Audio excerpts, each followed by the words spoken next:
What's in the box?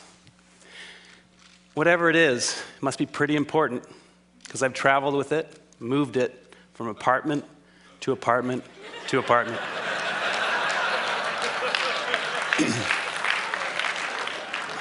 Sound familiar? Did you know that we Americans have about 3 times the amount of space we did 50 years ago? 3 times.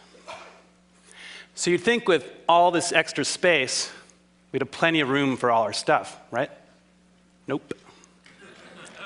There's a new industry in town, a $22 billion, 2.2 billion square foot industry, that of personal storage.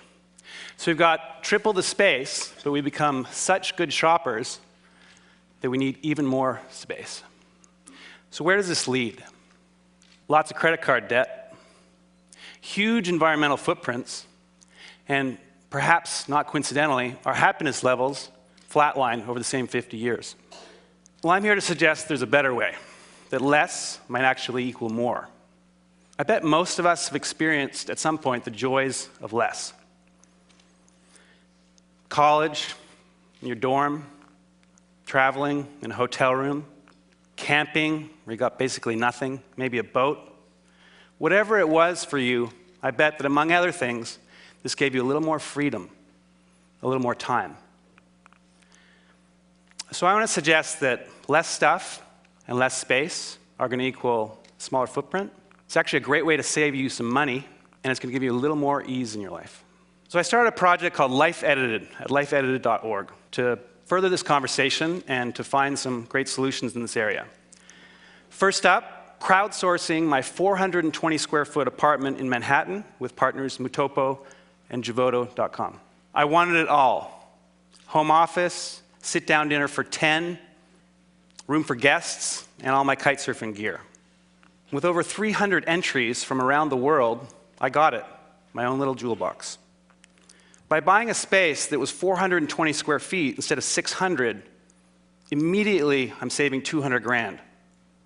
Smaller space is going to make for smaller utilities, save some more money there, but also a smaller footprint. And because it's really designed around an edited set of possessions, my favorite stuff, and really designed for me, I'm really excited to be there. So how can you live little? 3 main approaches. First of all, you need to edit ruthlessly. We've got to clear the arteries of our lives. That shirt that I haven't worn in years, it's time for me to let it go. We've got to cut the extraneous out of our lives, and we've got to learn to stem the inflow. We need to think before we buy. Ask ourselves, is that really going to make me happier? Truly? By all means, we should buy and own some great stuff. But we want stuff that we're going to love for years, not just stuff.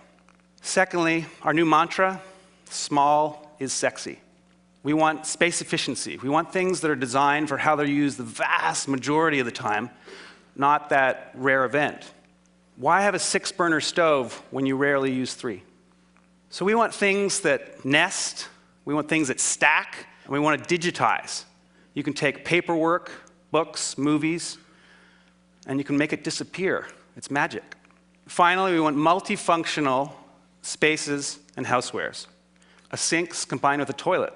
A dining table becomes a bed, same space. A little side table stretches out to seat 10. In the winning Life Edited scheme in a render here, we combine a moving wall with transformer furniture to get a lot out of the space. Look at the coffee table. It grows in height and width to seat 10. My office folds away, easily hidden. My bed just pops out of the wall, 2 fingers. Guests move the moving wall, have some fold-down guest beds. And of course, my own movie theater. So I'm not saying that we all need to live in 420 square feet, but consider the benefits of an edited life. Go from 3,000 to 2,000, from 1,500 to 1,000. Most of us, maybe all of us, are here pretty happily for a bunch of days, with a couple bags, maybe small space, hotel room. So when you go home and you walk through your front door, take a second and ask yourselves, could I do with a little life editing? Would that give me a little more freedom? Maybe a little more time? What's in the box? It doesn't really matter. I know I don't need it. What's in yours? Maybe, just maybe, less might equal more. So let's make room for the good stuff. Thank you.